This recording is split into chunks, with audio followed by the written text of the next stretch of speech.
आज का जो विषय है वो विकसित भारत पे है और इसमें basically today we discuss about women as the driving force for the Viksit Bharat 2047। जैसा कि हम सभी जानते हैं कि आज जिस प्रकार से भारत 21वीं शताब्दी में 21st सेंचुरी में जो हमने 100 साल स्वतंत्रता प्राप्ति के बाद से जो संकल्प लिया है भारत की सरकार ने कि हमें किस तरीके से विकसित भारत बनना है, उस विकसित भारत बनने के पीछे का उद्देश्य क्या है, अगर हम उस सारे गोल और ऑब्जेक्टिव को देखें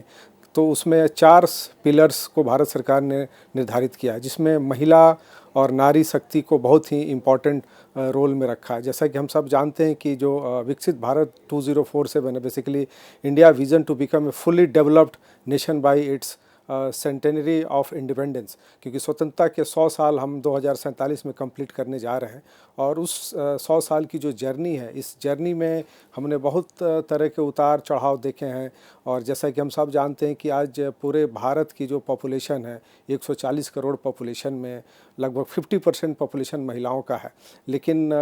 47 के बाद से जितने भी गवर्नमेंट्स आई सब ने वुमेन डेवलपमेंट के लिए काम तो किया, लेकिन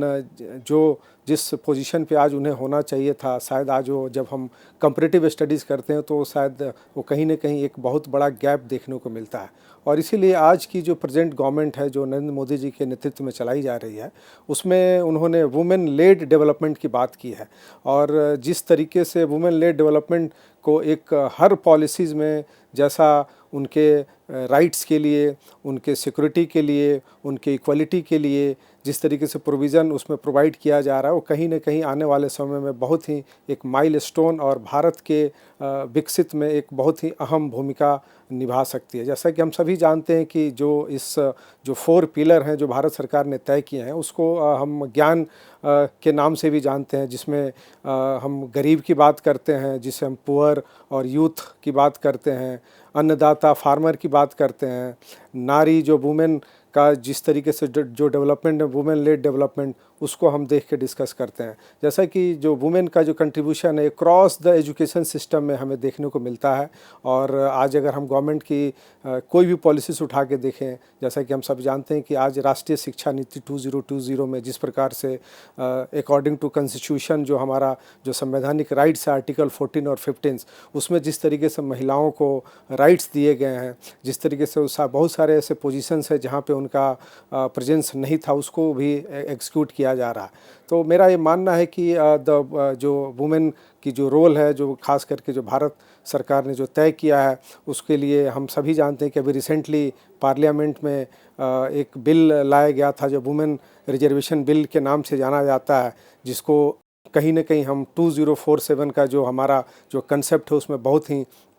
इम्पॉर्टेंट रोल के रूप में देखने को मिलेगा। जैसा कि हम सभी जानते हैं कि जो हमारा जो विज़न है वो बेसिकली जो हमारा एम है वो डेवलप, इक्विटेबल और प्रोस्पेरस नेशन का है, क्योंकि जब तक हम समाज को, सोसाइटी को इक्विटेबल के पोजीशन में लेके नहीं आएंगे, जब तक हम मेल और फीमेल में इक्वलिटी लेके नहीं आएंगे, तब तक इस जो हमारा जो गोल है उसे पूर्ति करने में कहीं ना कहीं एक गैप देखने को मिलेगा। और जो 2047 का जो मार्क्स है वो बेसिकली एक इंडिया इंडिपेंडेंस, स्वतंत्रता के 100 साल पूरा होने के बाद से इसको एक पूरे विश्व के सामने हम एक जर्नी के रूप में प्रस्तुत कर सकते हैं। जैसा कि हम सभी जानते हैं कि जो हमारे इसके विकसित भारत के जो कोर पिलर्स हैं, उसमें सबसे ज़्यादा जो इम्पोर्टेंट रखा गया इकोनॉमिक ग्रोथ को रखा गया, क्योंकि हमें पता है कि जब विश्व के देशों की हम तुलना करते हैं, आज पूरे वर्ल्ड में अक्रॉस द वर्ल्ड 194 नेशंस हैं, लेकिन जब हम सारे नेशंस की कंपैरेटिव स्टडीज़ करते हैं और Bharat is the one of the most population country in the world, but उसमें जो इकोनॉमिक ग्रोथ है,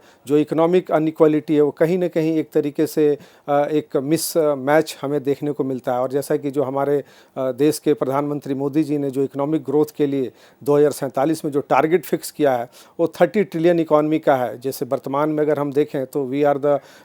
4th largest economy in the world और भारत की लगभग 4 ट्रिलियन की इकॉनमी है। तो ये जो जर्नी है उसमें 30 ट्रिलियन की इकॉनमी को प्राप्त करने के लिए हमें जो गवर्नमेंट के तरफ से जो सबसे जो मेजर इम्पॉर्टेंस जो ऑब्जेक्टिव्स तय किए गए हैं इकोनॉमिक ग्रोथ के माध्यम से, उसमें सोशल वेलफेयर बहुत ही इंपॉर्टेंट हो जाता है। क्योंकि किसी भी नेशंस का जब हम कंसेप्ट देखते हैं, जब प्रोसेस देखते हैं कि what is the basic process of making of nation, तो उसमें सोशल और सोसाइटी और बेसिकली इंडिविजुअल का बहुत ही इंपॉर्टेंट रोल होता है। और सोशल वेलफेयर में हम देखते हैं तो हेल्थ केयर में जिस प्रकार से जो मिसमैच था, जो 2014 से पहले अगर हम तुलनात्मक अध्ययन करते हैं तो कहीं ना कहीं दिखाता है कि उसमें बहुत ज़्यादा ही गैप था, जिसको 2014 के बाद से सरकार ने बहुत सारी योजनाएं, जितनी भी योजनाएं आई हैं उसमें सब में महिला फोकस, वुमेन सेंट्रिक अप्रोच रख के उसमें पॉलिसीज़ को इम्प्लीमेंट किया गया है। जैसा कि हेल्थ केयर को अगर हम देखते हैं तो चाहे आयुष्मान भारत की जो योजना है उसमें सबको इक्वल राइट्स प्रोविज़न दिए गए हैं। उसी प्रकार से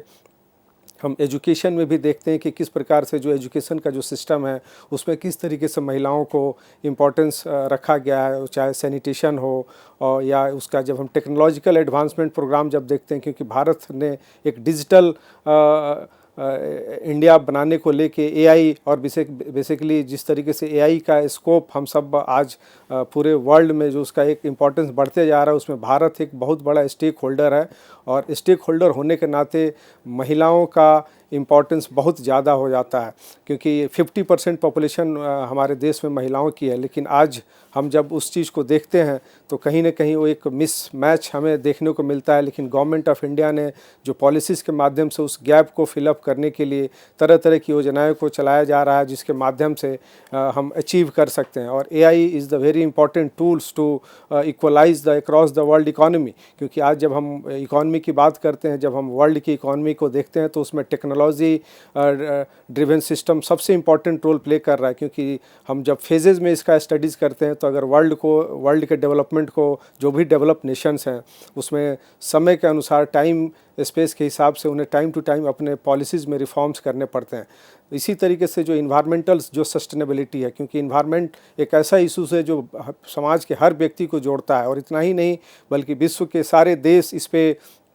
एक पॉजिटिव डायरेक्शन के रूप में काम कर रहे हैं। लेकिन India is the biggest stakeholder, क्योंकि भारत विश्व का सबसे बड़ा पॉपुलेशन वाला देश है, जिसके चलते यहाँ पे इन्वायरमेंटल सस्टेनेबिलिटी का होना बहुत ही ज़रूरी है। और उसी के तहत हम देख सकते हैं कि किस तरीके से रिन्यूएबल एनर्जी के लिए काम किया जा रहा है, क्लीन वाटर के लिए काम किया जा रहा है। गवर्नमेंट ऑफ इंडिया ने जिस तरीके से जल और नल की एक स्कीम के तहत गाँव तक पहुँचाया, बिल्कुल रूट्स, ग्रास रूट्स तक पहुँचाया, उसका हमें आज उसमें सबसे ज़्यादा अगर जो पॉजिटिव जो इम्पैक्ट्स देखने को मिलता है वो वुमेन्स के लिए मिलता है। उसी प्रकार से जो हमारा जो सेंट्रल आइडिया है, जो बेसिकली हम सब देखते हैं कि जिस तरीके से सेंट्रल आइडिया किसी भी फिलॉसफी का, किसी भी थियरी का होता है, उसमें जो हमारा जो नेशन है उस नेशन का सेंट्रल आइडिया में वुमेन को सबसे सेंट्रिक रख के काम करने का जो एक पॉलिसीज़ बनाई जाती है, वो कहीं ना कहीं वुमेन को एम्पावरमेंट और उसके लिए कोई एक ऑप्शन के रूप में हम नहीं देखते हैं, बल्कि उसको इक्वलिटी के रूप में देखते हैं। और इसीलिए आज हम ये कह सकते हैं कि भारत जिस तरीके से गवर्नमेंट ऑफ इंडिया अपने पॉलिसीज़ के माध्यम से इन सारे विषयों को लेके आगे बढ़ रही है, वो 2047 का जो हमारा जो विकसित भारत का जो कंसेप्ट है वो ज़रूर ही हम पूरा कर लेंगे। और उसी क्रम में जब हम देखते हैं कि आज का जो हमारा जो फ्रेमवर्क है, जो इंडिया डेवलपमेंट का जो कॉर्नर जो स्टोन है, उसको जब हम देखते हैं, जब हम गरीब की बात करते हैं, वो उसको हमें अपलिफ्टमेंट करना है, हर सेक्टर्स में करना है। और ये आपको हर सेक्शन में मिल जाता है, चाहे महिला हो या पुरुष हो। उसी प्रकार से हमने युवा की भी बात किया है, तो जैसे युवा को जब तक हम एम्पावर नहीं करेंगे, क्योंकि जैसा कि हमें पता है कि भारत विश्व का सबसे यूथ वाला देश है, सबसे ज़्यादा युवा भारत में है। और उसी को ध्यान में रखते हुए बहुत सारे ऐसे स्कीम्स बनाए जा रहे हैं, बहुत सारे स्कीम ऐसे ग्राउंड रूट पे लेके इम्प्लीमेंट किया जा रहे हैं, जिसके माध्यम से युवाओं का एम्पावरमेंट हो सके। उसी तरीके से जो हमारे अन्नदाता हैं, जो खास करके जो हमारे फार्मर हैं, जो किसान हैं, उनके सपोर्ट्स के बिना हम इन सारे चीज़ों को अचीव नहीं कर सकते हैं। जैसे आज भारत जिस तरीके से फूड सिक्योरिटी में अपने आप को एम्पावर्ड किया है, वो पूरे वर्ल्ड के लिए एक आइकॉनिक है। और इन सारे तीनों चीज़ों को जब हम देखते हैं तो उसमें महिला और नारी का जो एक योगदान है वो बहुत ही इम्पॉर्टेंट है। क्योंकि पहले जो एम्पावरमेंट ऑफ वुमेन का जो डेवलपमेंट किया जाता था वो बहुत लिमिटेड सेक्टर्स में होते थे। लेकिन आज अगर हम देखते हैं तो भारत सरकार की ऐसी कोई पॉलिसीज़ नहीं है जहाँ पे महिलाओं के लिए एक विशेष स्थान नहीं रखा गया है। उसी प्रकार से जैसे हम जब एजुकेशन की बात करते हैं, जो हमारा जो एजुकेशन, वुमेन एजुकेशन का जो फाउंडेशन है वो बहुत ही इंपॉर्टेंट हो जाता है, क्योंकि जब हम किसी भी देश को विकसित बनाने के क्रम में जब आगे बढ़ते हैं तो वहाँ के सोसाइटी का, वहाँ के गवर्नमेंट का और ख़ास करके वहाँ की जो शिक्षा व्यवस्था है, वो एजुकेशन सिस्टम है, वो बेसिक स्टेज है जहाँ से हम उस चीज़ को एम्पावर करने के लिए कोशिश करते हैं। और जो हमारे यहाँ जिस तरीके से जो प्रोग्रेस किया गया है, अगर हम फीमेल लिटरेसी रेट को देखें तो वो बड़ा ही डेवलपमेंट रहा। जब 1950 में हमने कॉन्स्टिट्यूशन को इम्प्लीमेंट किया और 1951 का जो एक सेंसस था उसमें 8.9% ही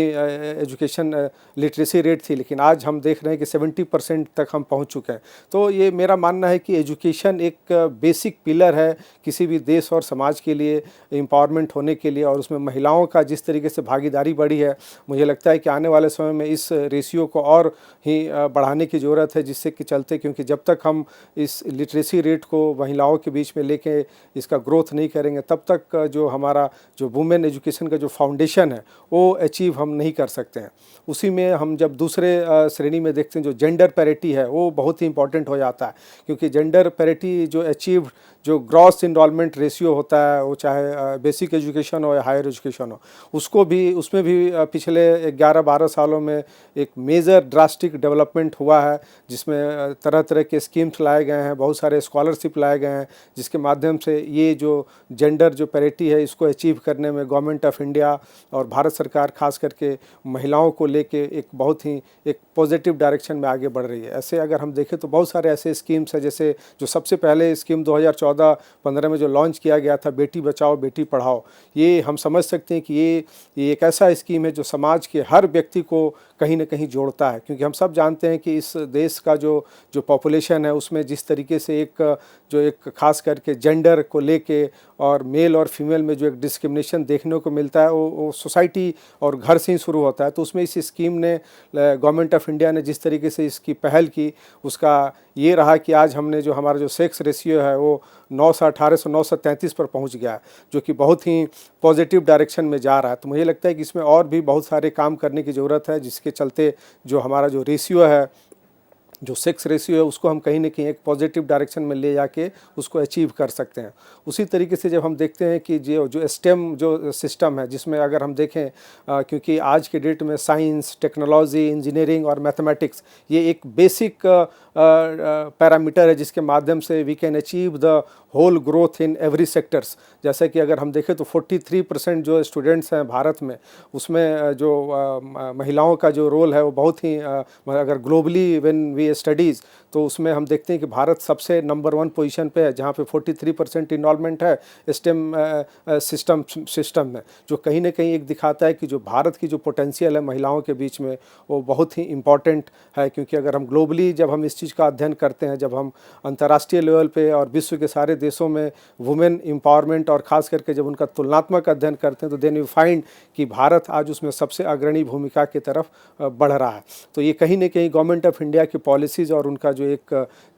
झील है कि हमें इस चीज़ को प्राप्त करना है, जिसके लिए सारे एजुकेशन इंस्टीट्यूशन सिस्टम इसमें काम कर रहे हैं। उसी तरीके से अगर आप देख लीजिए जो हमारा जो स्टेम का जो फील्ड्स है उसमें अगर हम रिसर्च एरिया को देख लें तो वहाँ पे भी जो फैकल्टीज़ खास करके जो है उसमें भी बहुत सारे गैप देखने को मिलते हैं, जिसमें गवर्नमेंट ऑफ इंडिया उसके लिए भी बहुत ही पॉजिटिव डायरेक्शन में काम कर रही है। लेकिन इन सब के बावजूद भी हमारे सामने बहुत सारे चैलेंजेस हैं। अगर हम रूरल एरिया और अर्बन एरिया को देखते हैं, क्योंकि भारत एक विविधताओं वाला देश है, यहाँ पे बहुत ही ज़्यादा डाइवर्सिटी है, हर फील्ड में डाइवर्सिटी हमें देखने को मिलता है। अगर हम जब रूरल और अर्बन का तुलना करते हैं तो वहाँ पे दोनों में बहुत ही गैप है। लेकिन आज जिस प्रकार से लोकल सेल्फ गवर्नमेंट के माध्यम से, पंचायती राज व्यवस्था के माध्यम से, इंडियन कॉन्स्टिट्यूशंस के माध्यम से, वो चाहे राज्य की सरकारें हों और केंद्र की सरकारें हों, जिस तरीके से अपनी स्कीम्स को रूरल और अर्बन बेस्ड बना के दोनों के बीच में एक आपसी तालमेल बनाने का प्रयास किया जा रहा है, क्योंकि उसके माध्यम से क्योंकि जब तक हम अपने गांव का